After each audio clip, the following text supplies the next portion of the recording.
सूक्ष्म शरीर के अंदर सारी वासनाएं जमा होती है, हमारे जैसे अच्छे माड़े कर्म हमने कर रखे। तो उस सूक्ष्म शरीर के समेत यो जीव तपस्या पर पटक दिया जाता है। वहां पर अपने आप ये पड़े से उठे है, भुने से बहुत बुरा हाल हो जाए से, चटक पटक करे से, और इसमें से इसकी वासना निकाली जाती है। जैसे सुनार सोने में तय खोट काट लेता है तो उसको तात ऐसे करती, और ताके उन्होंने कहेगा भाई इसका मेरा बुंजनी थी तो कान्ना के बना दे, वो खोट काटेगा प्योर कर देगा, और फिर उस कान्ना का पहले बुंजनी थी फिर कान्ना की बना दी। इसी प्रकार यु काल हमें वहां पटक देता है। एक भक्त ने प्रश्न किया कि क्या वहां पर जीव मरता है? नहीं। आप कहते हो खावस है तो जीव मर गया।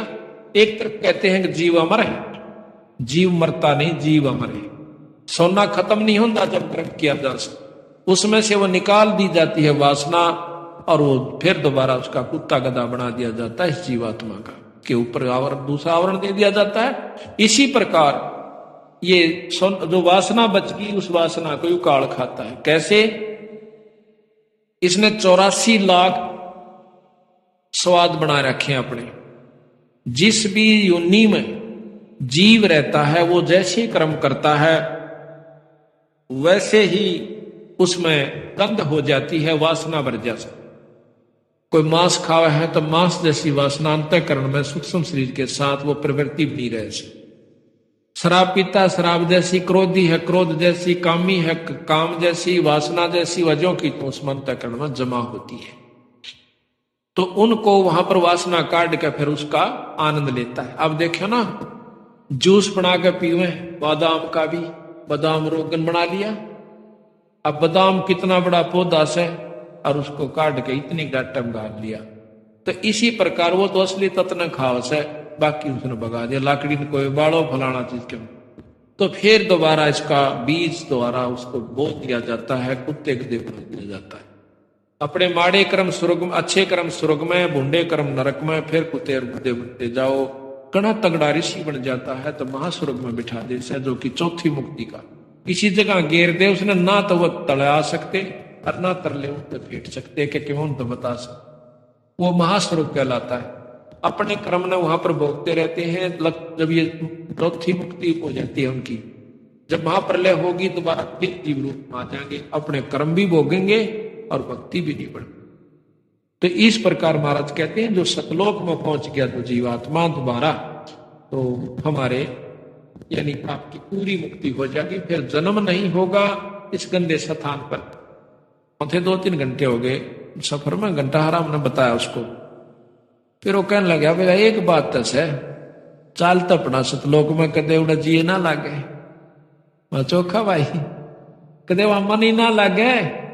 बोला अरे ठीक जी लाग रहा। मैं काल ने गधा बन गया, कुत्ता बन गया। जब बोला क्यों हो गया? ढंडे तो जावांगे। बोला दिखा आपस में खूब जी लाग गया। तो हमारे न्यो भी चिंता बन जाके थोड़ा कोई भी ना हो रहा पाए एक ले लौटे ना। तो काल ने कई ढंग से बांध रखा है जीव की आंख को। यहाँ जब कौन से पहला बेरा था हमारे माता पिता उड़ा कित पाओगे अपाने, ये सारा सांग जुड़ा पाया और जुड़ गया रहा। तो इसी प्रकार सतलोक में चले जाएंगे जब हमारे वहां से सारे भाई बहन भी होंगे, सब कुछ होगा, पर वो मरेंगे नहीं फिर कद्दे भी, ना दवेश होगा ना मारत बिछड़ेंगे। फिर इससे बढ़िया लोग और कौन सा होगा रे? ये आज प्यारे समझाइए तो जाएंगे हमारे। आज कितने अच्छे लगते हो हमने, ये तो नकली सांग से, वो असली स्थान से। तो उसको सतलोक कैसे, वहां सारे काम सत्य हैं। ये विषय लोक से, ये मृत लोक कैसे से जिसमें आप आ रहे हैं, ये मृत लोक से। पैदा हो मरो, पैदा हो मरो, पैदा हो मरो, चाहे लाख असंख्य करोड़ों बार मरते रहो, और काल का मुंह भरकाओ, फिर आकर अपने कर्म भोगो। तो कहते हैं इन दुखों को देख कर जब ये जीव वहां पहुंच जाते हैं तपस्या पर, जब रोए बुरी तरह, जब ने कहे भगवान हमने बचा ले, तो कहते हैं सतपुरुष कबीर साहब बता रहे हैं कि धर्मदास भाई फिर सतपुरुष ने मेरे को कहा, मैं तो खुद बंदी छोड़। इब्नो कह दे मैं था सतपुरुष, तो धर्मदास कति नहीं माने। ये गरीबदास कह दिंदा मैं भगवान सू, नो कह पागल का कहने लग गया उसने, बौड़ी पूछ बौड़िया बंदी छोड़ने। बोला मारा सट्टे यू भगवान से। तो महाराज ने दूसरा तरीका अपनाया, भाई पूर्ण ब्रह्म ने मैं भेजा, ने बोला भाई तू जा या शक्ति ले जा शब्द की, और इस शब्द का जो तेरे पास है इसका अभ्यास करके और उनको दिखा देगा तो उस शब्द की शक्ति से ये काल तेरे ऊपर कोई असर नहीं करेगा। और इस शब्द को, इस सार नाम को ये जीव भूल चुके हैं, इस सार नाम को दे के आना। जब हम वहां से चले तो कबीर साहब ने कहा था ये नाम अरे ये शब्द, इस नाम से शब्द प्रकट होगा, उस शब्द में ध्यान लगा लेना, उस शब्द को प्राप्त करना, इसको भूलना नहीं, इस नाम को ना भूलना, सार नाम को, फिर हम आपका वो शब्द जगवा देंगे। तो वो कहते हैं सबसे पहले काल ने सार नाम बुलाया और नाम 1000 चला दिए, सहस्रनामा विष्णु का बनवा दिया, तो अपने अलौक निरंजन अल्लाह खुदा रब कि मैं कहीं जाओ इसने पर पार तो नहीं हो सकते। तो कबीर साहब ने कहा कि धर्मदास मेरे को सतपुरुष ने भेजा कि उस भोली भाड़ी आत्माओं को जाकर बताओ कि वो भूल चुके उस सतनाम को, सार नाम को, और फिर उनको शब्द प्राप्ति करा काओ, इसलिए गुरु की आवश्यकता बड़ी यहां पर। तो जब वो जीव वापस आ जाएंगे और ले जाओ ये शब्द, इससे तेरे ऊपर कोई असर नहीं करेगा काल का कोई भी कार्य। तो कहते हैं धर्मदास में उस शब्द को, उस नाम को लेकर के, वो तो खुद दे थे पर ये तो बताना तब पड़ा से उनको, नो बिना दचा नहीं थी। वहां पर आया जहां पर जीव बुनने जा रहे थे, उस तपतशिला का ऊपर है, और वह कूद कूद पड़े थे जिस प्रकार खील बुना करे, और रुके मारे पछतावे। तो उसी समय कहते मैं वहां का खड़ा हो गया, और मुझे देख के सारे जीव, क्योंकि मेरी कृपा से, मेरे दर्शन मात्र से वह तपतशिला की आग खत्म होगी। आग बढ़े गई परंतु निष्क्रिय होगी, आंच नहीं रही उसमें। और जब उनको दुख मिटा तो एकदम सारे बैठ कर देखे से सामने बंदी छोड़ खड़े से, न बोले हे परमात्मा आप कौन सो? बंदी छोड़ कबीर साहब कहने लगे मैं भाई पूर्ण ब्रह्म परमात्मा सो। आप महाराज हम यहां कैसे रोक रखे हैं, हम क्यों जल रहे हैं कि तुमको काल भून कर खाओगा। वो काल कौन सा मालिक? कि काल वो तुम्हारा वो भगवान सा जिसने तुम रोज बजा करते।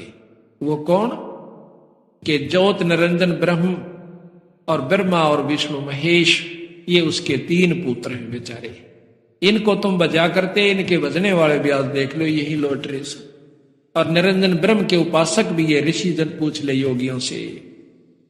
तो कहने लगे महाराज और कौन ऐसी शक्ति है जो हमें इस दुख से बचा सकती है? कि सतपुरुष पूर्ण ब्रह्म परमात्मा है भाई। और उस सतपुरुष का नाम जपोगे पूर्ण संत से लेकर तो तुम इस दुख से छूट सकते हो। न बोले महाराज इस 3 लोक में और 6 शास्त्रों में, 18 पुराण, 11 उपनिषद, 4 वेदों में केवल यही बताया गया है कि एक ज्योत रूपी परमात्मा यानी ब्रह्म है और उसके ही अवतार वही रूप ब्रह्मा विष्णु में इसका है। इन्हीं का जाप करने से जीव मुक्त हो जाता है। हम उस ज्ञान को कहां से पाए मालिक, हमें पता नहीं चला। बंदी छोड़ ने कहा कि जब मैं मृतलोक में जाता हूं आपको ये ज्ञान समझाता हूं कि भाई असली परमात्मा कोई और है। उस समय तुम मेरे साथ वाद विवाद करते हो, शास्त्र उठा कर लाते हो, कभी गीता ले आते हो, कभी वेद अड़ा देते हो, और मैंने को भाई यही तुम्हारे को उलझान का एकमात्र रास्ता है। महाराज कहते हैं 4 वेद और 6 शास्त्र यो एक उजड़ जेरा से।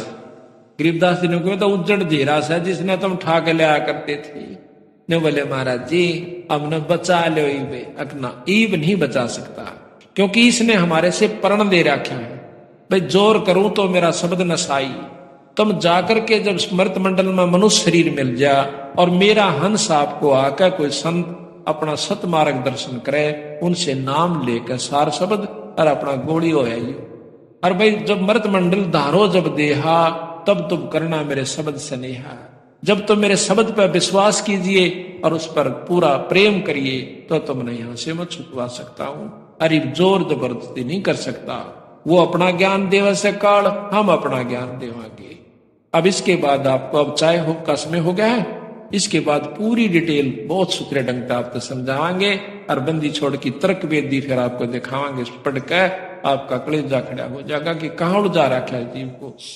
गीता जी अध्याय नंबर 18 के श्लोक नंबर 62 में कहा कि अर्जुन तू सर्वभाव से उस परमेश्वर की शरण में जा जिसकी कृपा से तू परम शांति और शाश्वत स्थान अर्थात सनातन परम धाम को यानी सत्य लोक को प्राप्त होगा। वहां जाने के बाद फिर कभी जन्म मृत्यु नहीं होगी। वहां जाने के बाद प्राणी कभी लौटकर संसार में नहीं आते। 15वें अध्याय के 4थे श्लोक में स्पष्ट किया है। और इन 3 प्रभुओं के विषय में गीता जी अध्याय नंबर 15 के 16 और 17 श्लोक में स्पष्ट किया है। एक क्षर पुरुष, एक अक्षर पुरुष, यानी एक ब्रह्म, एक परब्रह्म, और ये दोनों ही नाशवान हैं। इनके लोगों के प्राणियों का भी सतुल शरीर नाशवान ही है, और जीवात्मा सबकी वो तो अमर है ही, गधे की भी है, कुत्ते की भी है। फिर 17वें श्लोक में 15वें अध्याय के गीता जी में कहा है कि उत्तम पुरुष है, पुरुष माने प्रभु, उत्तम पुरुष है तो अन्य परमात्मा इति उदाहरते हैं। और ये लोग तरनम आविश्य विभर्ति आवे ईश्वर है, कति स्पष्ट कर दिया है कि जो उत्तम पुरुष, पुरुष माने प्रभु, उत्तम माने श्रेष्ठ, यानी सही भगवान, तो इन ऊपरलों से और ही ऊपर वर्णित 16वें श्लोक में वर्णित भगवानों अक्षर पुरुष, क्षर पुरुष और अक्षर पुरुष से कोई और ही है, और वही परमात्मा इति उदाहरते उसको भगवान कहा जाता है। और वही लोक तरम आविश्य विभर्ति, तीनों लोकों में प्रवेश करके सबका धारण पोषण करता है, वो अव्यय ईश्वर है। अव्यय माने अविनाशी, वो वास्तव में अविनाशी परमात्मा है। तो पुण्यात्मा, हमने उस परमात्मा की भक्ति करनी है। उसकी भक्ति करने से हम पाप, जो हमारे प्रारब्ध में दुख हैं, उनसे भी छुटकारा होगा।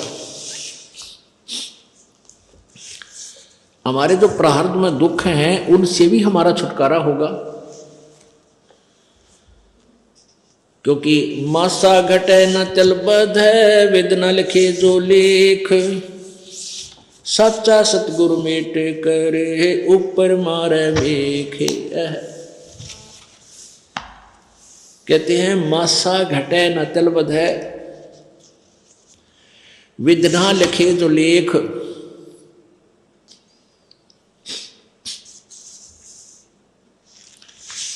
और सच्चा सतगुरु मेट के ऊपर मार दे मेघ। आपके प्रारब्ध में जो भी लिख दिया गया है, आपका जो मनुष्य जीवन आपको प्राप्त है, इसमें जो कुछ भी लिखा गया है, इसमें कोई परिवर्तन नहीं हो सकता। मासा घटे न चल बधै वेदना लिखे जो लेख, जो परमात्मा ने आपके भाग्य में लिख दिया उसमें कोई परिवर्तन नहीं हो सकता। कब तक? जब तक आप पूर्ण परमात्मा की भक्ति नहीं करोगे, परम संत की खोज नहीं करोगे, तब तक आपका प्रारब्ध का दुख, आपका संकट निवारण नहीं हो सकता। तो उसके लिए आपने संत की खोज करनी पड़ेगी, परम संत की, और परम संत हमें मिलेगा तभी हमारा छुटकारा होगा। पुण्यात्माओं, मानुष शरीर दुर्लभ है, मिले न बारंबार, और वही तरव से पत्ता टूट जाइयो फिर नहीं लागे डार। इस सबसे पहले तो हमने इस मनुष्य जीवन की वैल्यू से, इसकी कीमत से परिचित होना चाहिए। ये कितना अनमोल है, ये कितना बहुमूल्य है। जब हम इसकी कीमत से परिचित होंगे तभी हम भक्ति कर पाएंगे। जैसे पृथ्वी में सहनशीलता होती है, इसी प्रकार पृथ्वी वाले गुण को जो ग्रहण करेगा वह जीवित मृतक है और वही सफल होता है। पृथ्वी के ऊपर कोई विष्टा करता है, डालता है, कोई खेती करता है तो चीर फाड़ करता है, कोई धरती पूजन करता है। पृथ्वी गुण अवगुण नहीं देखती, जिसकी जैसी भावना है वह वैसा ही करता है।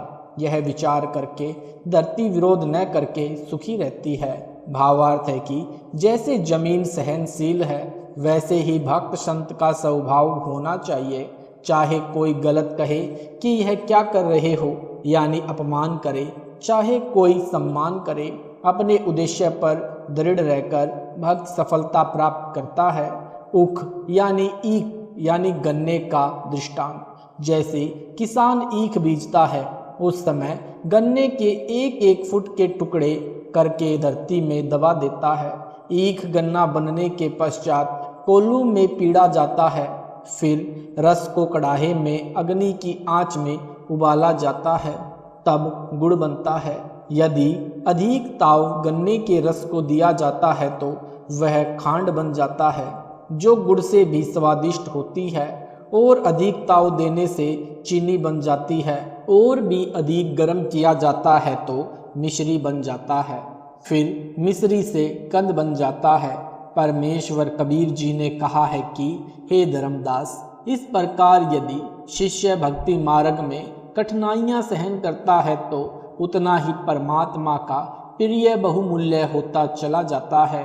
अनुराग सागर के पृष्ठ 8 तथा 9 का सारांश है कि साधक वही है जो अपनी सर्व इंद्रियों को संयम में रखता है, जैसा मिल जाए उसी में संतोष करे, रूप को देखकर उस पर आकर्षित नहीं होवे, कुरूप को देखकर घृणा न करे, दोनों को दिव्य ज्ञान की नजरों से देखे कि ऊपर का चाम गोरा काला है, शरीर में हाड़ मांस सब एक जैसा है, तथा जरा सा रोग होने पर गल जाता है, सड़ांध यानी बदबू मारने लगती है। इस प्रकार विवेक से भक्ति करे। यदि कोई सम्मान करता है, प्यार से बोलता है तो खुशी महसूस न करे। यदि कोई कुबोल यानी कुवचन कहता है तो दुख न माने। उनकी बुद्धि के सतर्क को जानकर शांत रहें। यदि कोई अच्छा भोजन खीर खांड हलवा पूरी खिलाता है तो उसी कारण उससे प्रभावित न हो, उसको उसका कर्म का फल मिलेगा। यदि कोई रूखा सूखा भोजन खिलाए तो उसको अधिक भाव से प्रेम से खाना चाहिए। काम वासना यानी काम वासना को महत्व न दें, वही भक्त वास्तव में परमेश्वर प्राप्ति कर सकता है। यदि काम वासना परेशान करे तो उसको भक्ति नाम स्मरण में लगाकर आनंद प्राप्त करे, उसी समय काम वासना मुरझा जाती है। काम वासना का नाश करने का तरीका कबीर पर नारी को देखिए बहन बेटी का भाव, कह कबीर काम नाश का यही सहज उपाय। मोक्ष प्राप्ति का अन्य भाव यानी अनल यानी अलल पक्षी जैसा भाव। जैसे एक अनल पक्षी आकाश में रहता था, यह पक्षी अब लुप्त हो चुका है। इसके 4 पैर होते थे, आगे वाले छोटे और पीछे वाले बड़े। इसका आकार बहुत बड़ा होता था, लंबे लंबे पंख होते थे। पूरा पक्षी यानी युवा पक्षी 4 हाथियों को एक साथ उठाकर आकाश में अपने परिवार के पास ले जाता था। अनल पक्षी यानी अलल पक्षी ऊपर वायु में रहता था, वहीं से मादा अनल अंडे उत्पन्न कर देती थी। वह अंडे उस स्थान पर छोड़ती थी जहाँ केले का वन होता था। केले एक दूसरे में फंसकर गहरा वन बना लेते थे।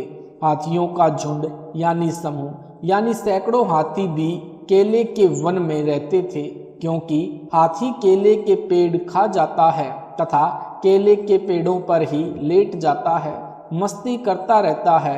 अलल पक्षी का अंडा वायुमंडल से गुजरकर नीचे पृथ्वी तक आने में हवा के घर्षण से पककर बच्चा तैयार हो जाता था। वह अंडा केले के पेड़ों के ऊपर गिरता था। केले के पेड़ों की सघनता के कारण वह अंडा क्षतिग्रस्त नहीं होता था, केवल इतनी गति से केले के पेड़ों को तोड़कर पृथ्वी पर गिरता था कि अंडा फूट जाए। अंडे का आकार बहुत बड़ा होता था, उसका कवर भी सख्त मजबूत होता था। बच्चे के बचाव के लिए अंडे के कवर तथा बच्चे के बीच में गद्देदार पदार्थ होता था, जो पृथ्वी के ऊपर गिरते समय बच्चे को चोट लगने से बचाता था। अनल पक्षी का बच्चा पृथ्वी पर अन्य पक्षियों के बच्चों के साथ रहता था, उनसे मिलकर उड़ता था परंतु उसकी अंतर आत्मा यह मानती थी कि यह मेरा घर परिवार नहीं है, मेरा परिवार तो ऊपर है, मैंने ऊपर अपने परिवार में जाना है, यह मेरा संसार नहीं है। वह जब युवा हो जाता है तो हाथियों के झुंड पर झपट्टा मारता था, 4 हाथियों को चारों पंजों से उठाता था तथा एक हाथी को चोंच से पकड़कर उड़ जाता था, अपने परिवार के पास चला जाता था, साथ में उनके लिए आहार भी ले जाता था। कबीर परमेश्वर जी ने सटीक उदाहरण बताकर भक्त को मार्गदर्शन किया है कि आप इस संसार के स्थायी वासी नहीं है, आपको यह छोड़कर जाना है। आपका परिवार ऊपर सतलोक में है, आप इस पृथ्वी के ऊपर गिरे हो। तत्व ज्ञान प्राप्त भक्त के मन की दशा उस अनल पक्षी के बच्चे जैसी होनी चाहिए। जब तक सतलोक जाने का समय नहीं आता तो सांसारिक व्यक्तियों के साथ मिलकर शिष्टाचार से रहो। चलते समय इनमें कोई लगाव नहीं रहना चाहिए। अपनी नाम स्मरण की कमाई तथा पुण्य धर्म की कमाई साथ लेकर उड़ जाना है। अपने परिवार के पास अपने निज घर सतलोक में जाना है। अनुराग सागर के पृष्ठ 152 का सारांश। इस पृष्ठ पर परमेश्वर जी ने शरीर के अंदर का गुप्त भेद बताया है। इस मानव शरीर में 72 नाड़ियां हैं, उनमें 3 यानी ईड़ा, पिंगला, सुषुम्ना मुख्य है। फिर एक विशेष नाड़ी है ब्रह्मरंध्र। परमेश्वर कबीर जी ने बताया है कि धर्मदास मन ही ज्योति निरंजन है। इसने जीव को ऐसे नचा रखा है जैसे बाजीगर मरकट यानी बंदर को नचाता है।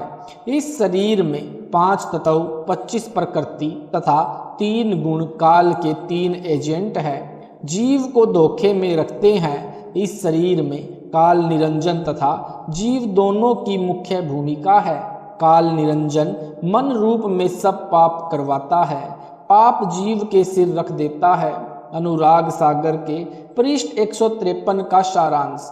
काल ने ऐसा धोखा कर रखा है कि जीव परमेश्वर को भूल गया है। मन कैसे पाप पुण्य करवाता है, मन ही काल कराल है, यह जीव को नचाता है। सुंदर स्त्री को देखकर उससे भोग विलास करने की उमंग मन में उठाता है। स्त्री भोग कर आनंद मन यानी काल निरंजन ने लिया, पाप जीव के सिर रख दिया। यानी वर्तमान में सरकार ने सख्त कानून बना रखा है। यदि कोई पुरुष किसी स्त्री से बलात्कार करता है तो उसको 10 वर्ष की सजा होती है। यदि नाबालिग से बलात्कार करता है तो आजीवन कारागार की सजा होती है। आनंद 2 मिनट का, मन की प्रेरणा से तथा दुख पहाड़ के समान, इसलिए पहले ही मन को ज्ञान की लगाम से रोकना हितकारी है। अनुराग सागर के पृष्ठ 154 का सारांश। पराये धन को देखकर मन उसे हड़पने की प्रेरणा करता है, चोरी कर जीव को दंड दिलाता है। परिनिंदा यानी पर निंदा पर धन हड़पना यह पाप है। काल इस तरह जीव को कर्मों के बंधन में फंसाकर रखता है। संत से विरोध तथा गुरुद्रोह यह मन रूप से काल ही करवाता है, जो घोर अपराध है। निरंजन चरित्र काल का जाल। परमेश्वर कबीर जी ने बताया है कि हे धर्मदास, मैं तेरे को धर्म यानी धर्म राय काल का जाल समझाता हूँ। काल निरंजन ने श्री कृष्ण में प्रवेश करके गीता का ज्ञान दिया, उसको कर्म योग उत्तम बताकर युद्ध करवाया, ज्ञान योग से उसको भ्रमित किया। अर्जुन तो पहले ही नेक भाषा बोल रहा था, जो ज्ञान था।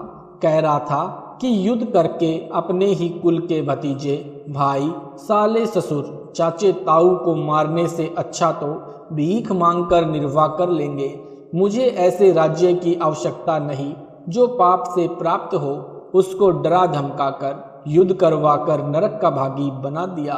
ज्ञान योग का बहाना कर कर्म योग पर जोर देकर महापाप करा दिया।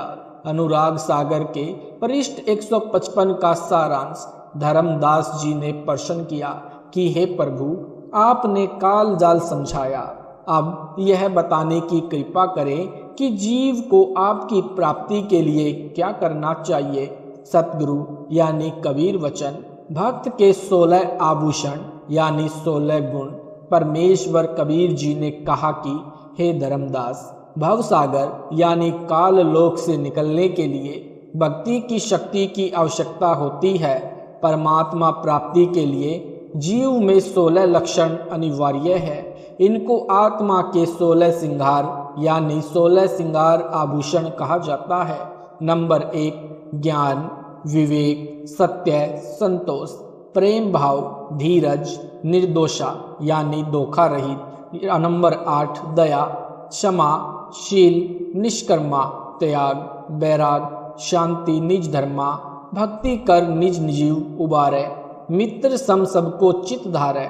भावार्थ, परमात्मा प्राप्ति के लिए भक्त में कुछ लक्षण विशेष होने चाहिए। ये 16 आभूषण अनिवार्य हैं। नंबर 1 तत्व ज्ञान, नंबर 2 विवेक, नंबर 3 सत्य भाषण, नंबर 4 परमात्मा के दिए में संतोष करें और उसको परमेश्वर की इच्छा जाने, नंबर 5 प्रेम भाव से भक्ति करें तथा अन्य से भी मृदु भाषा में बात करें, नंबर 6 धैर्य रखें। सतगुरु ने जो ज्ञान दिया है उसकी सफलता के लिए हौसला रखे, फल की जल्दी न करे। नंबर 7 किसी के साथ दगा यानी धोखा नहीं करे। नंबर 8 दया भाव रखे। नंबर 9 भक्त तथा संत का आभूषण क्षमा भी है, शत्रु को भी क्षमा कर देना चाहिए। नंबर 10 शील स्वभाव होना चाहिए। नंबर 11 भक्ति को निष्काम भाव से करे, सांसारिक लाभ प्राप्ति के उद्देश्य से नहीं करे। नंबर 12 त्याग की भावना बहुत अनिवार्य है। नंबर 13 वैराग्य होना चाहिए। संसार को असार तथा अपने जीवन को अस्थायी जानकर परमात्मा के प्रति विशेष लगाव होना मोक्ष प्राप्ति के लिए अति आवश्यक है। नंबर 14 भक्त का विशेष गुण शांति होती है, यह भी अनिवार्य है। नंबर 15 भक्ति करना यानी भक्ति करके अपने जीव का कल्याण कराएं। नंबर 16 प्रत्येक व्यक्ति के साथ मित्र के समान व्यवहार करना चाहिए। ये उपरोक्त गुण होने के पश्चात सत्यलोक जाया जाएगा। इनके अतिरिक्त गुरु की सेवा, गुरु पद्धति में विश्वास रखें, परमात्मा की भक्ति और संत समागम करना अनिवार्य है। अनुराग सागर के पृष्ठ 156 तथा 157 का सारांश। इन पृष्ठों पर भी यही ज्ञान है और विषय विकार त्यागना चाहिए, तब भक्ति सफल होगी। अनुराग सागर के पृष्ठ 158 159 का सारांश। परमेश्वर ने बताया है कि उपदेशी को चाहिए कि 15वें दिन कोई धार्मिक अनुष्ठान यानी पाठ कराना चाहिए। यदि 15 दिन में नहीं करा सकता है तो महीने में अवश्य कराए। निर्धन के लिए कहा है कि यदि कोई रंक हो तो वर्ष में 2 बार कराए या वर्ष में 1 बार अवश्य कराए। यदि वर्ष में नहीं कराएगा तो वह भक्त साकट यानी भक्ति भावहीन कहलावेगा। 1 वर्ष में भी पाठ करवाए तो उसके जीव को मोक्ष में धोखा नहीं। कबीर नाम श्रद्धा से जपे यानी गर्व के साथ कबीर जी का नाम ले, शर्म नहीं करे कि यह भी कोई परमात्मा का नाम है। ऐसे कहने वालों से डरे नहीं, शर्मावे नहीं और इसके साथ साथ तेरा यानी धर्मदास नाम भी आदर से कहे। भावार्थ है कि आदरणीय धर्मदास जी के साथ परमात्मा रहे, उनको सत्यलोक लेकर गए, अपना यथार्थ परिचय दिया। धर्मदास जी ने अपने आंखों देखा, कानों परमेश्वर से सुना। आध्यात्मिक ज्ञान कबीर सागर, कबीर बानी, कबीर बीजक, कबीर शब्दावली को लिखकर मानव समाज पर महान उपकार किया है। इसलिए धर्मदास जी की महिमा भी करनी चाहिए। भक्त को चाहिए कि भक्ति साधना तथा मर्यादा का पालन अंतिम श्वास तक करे।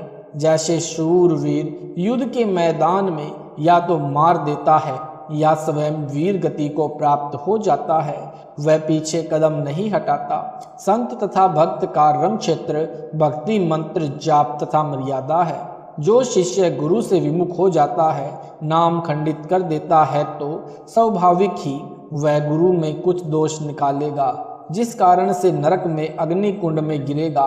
यदि गुरु विमुख होकर भक्ति छोड़ देता है तो उसको भी बहुत हानि होती है। उदाहरण जैसे इन्वर्टर को चार्जिंग पर लगा सकता है, वह चार्ज हो रहा है। यदि बीच में चार्जर निकाल दिया जाए, वह इन्वर्टर जितना चार्ज हो गया था उतनी देर लाभ देगा, फिर अचानक सर्व सुविधाएं बंद हो जाएंगी।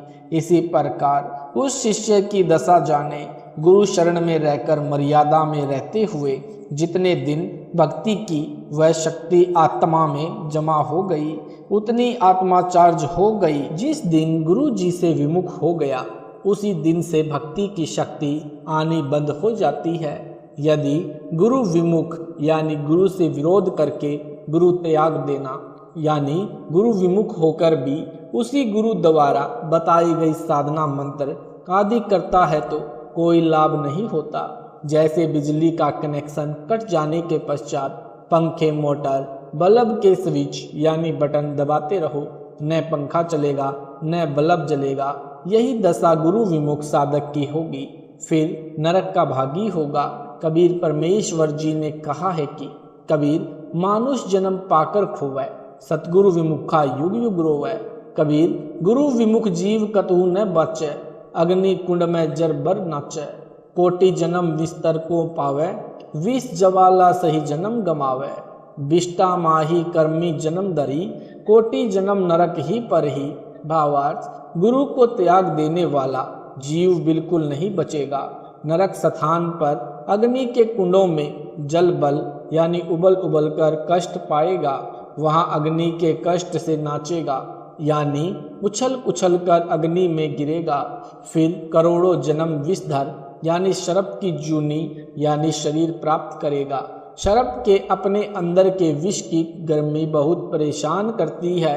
गर्मी के मौसम में शरप उस विष की उष्णता से बचने के लिए, शीतलता प्राप्त करने के लिए चंदन वृक्ष के ऊपर लिपटे रहते हैं। फिर वही गुरु विमुख यानी गुरुद्रोही बिष्टा यानी टट्टी गू में कीड़े का जन्म प्राप्त करता है।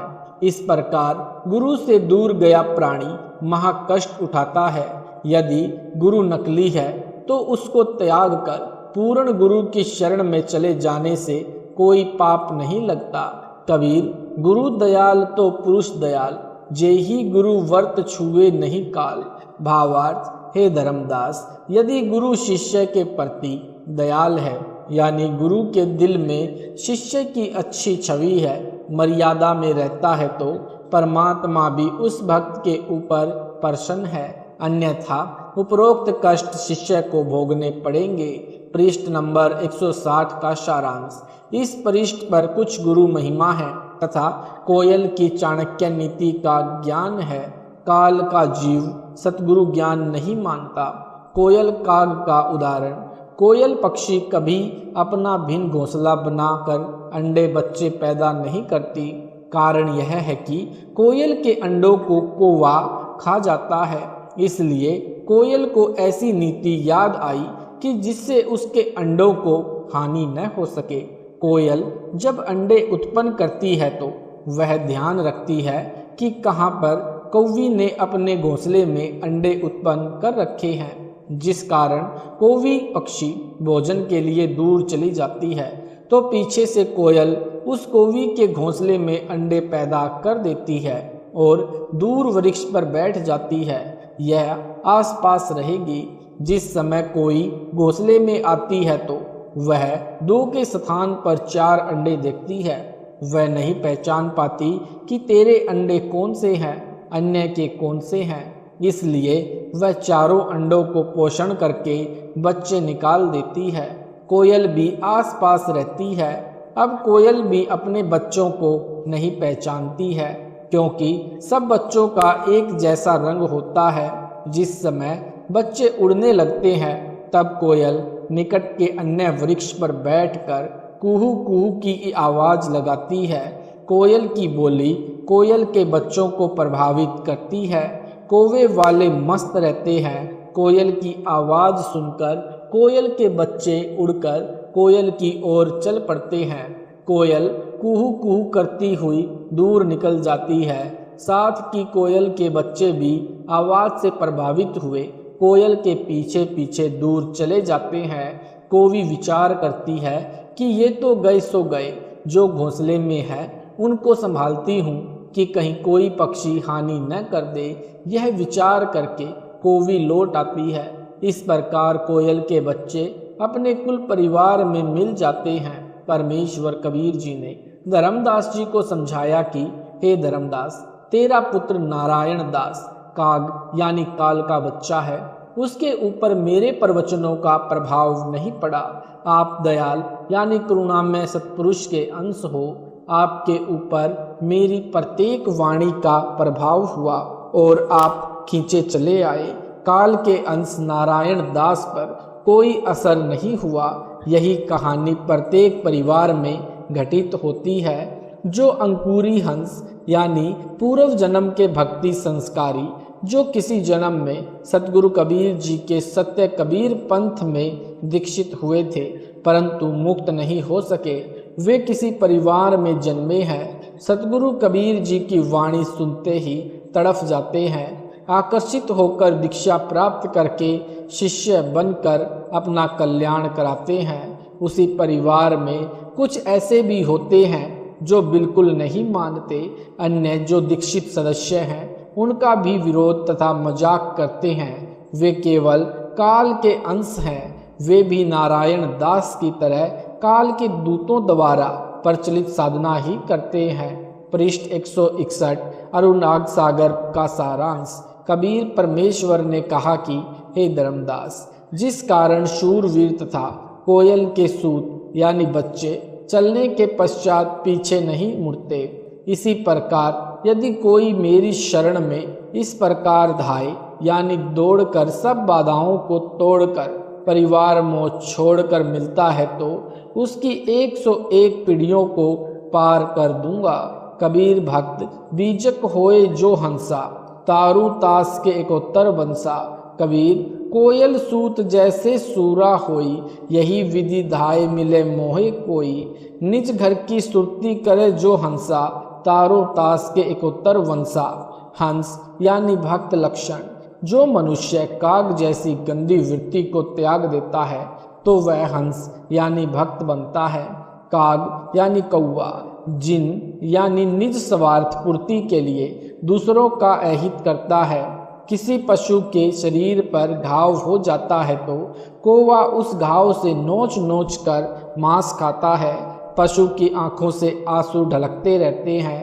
कौवे की बोली में भी अप्रिय होती है यानी कोई की बोली भी अप्रिय होती है।